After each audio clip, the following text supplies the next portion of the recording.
I think you've really broken a lot of barriers and myths, starting with, first of all, literally youngsters can do anything. Like this is, if you can launch a rocket in space, you can pretty much, do anything. Capital wise also, it's not like you've taken billions of dollars. I think leaving aside the money you raised, my understanding is all the money invested till date, probably sub $50 million. Or in that ballpark. Yeah, around that, 60 to 70 million is what we invested so That's far. nothing, right? That's again, people keep comparing with the, Hollywood movies have hundreds of millions also budget. Absolutely. This is like a real rocket built from scratch, putting real satellite in orbit. It's so you don't. I mean, that kind of money is available. You obviously have to put in your 8 years. You can't just say, okay, day one, give me a term sheet of $50 million and I'll do a deep tech startup. You have to go through the grind that you went through. And then sometimes people say, government is an issue. But again, government, you have to get in front of them. You have to reason. You have to show them a roadmap, knock on the door multiple times. And there are people willing to listen and support and go out of their way to make it happen.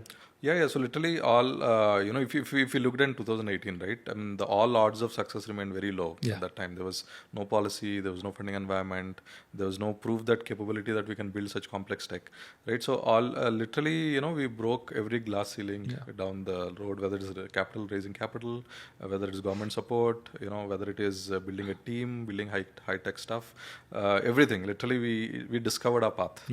See, one of the things these days there is a lot of interest and also a lot of complaints about where is the deep tech ecosystem in India.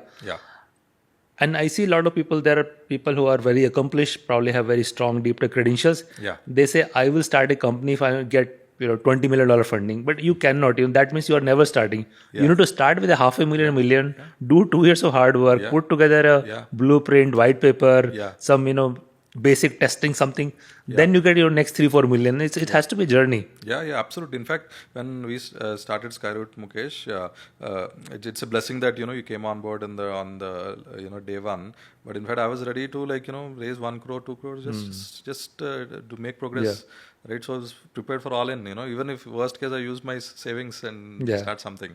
Right, I think that risk has to be taken, especially in deep tech, because you need to make progress and you keep making progress, whatever it is. Yeah, I really hope a lot of aspiring deep tech entrepreneurs watch this episode and they take this.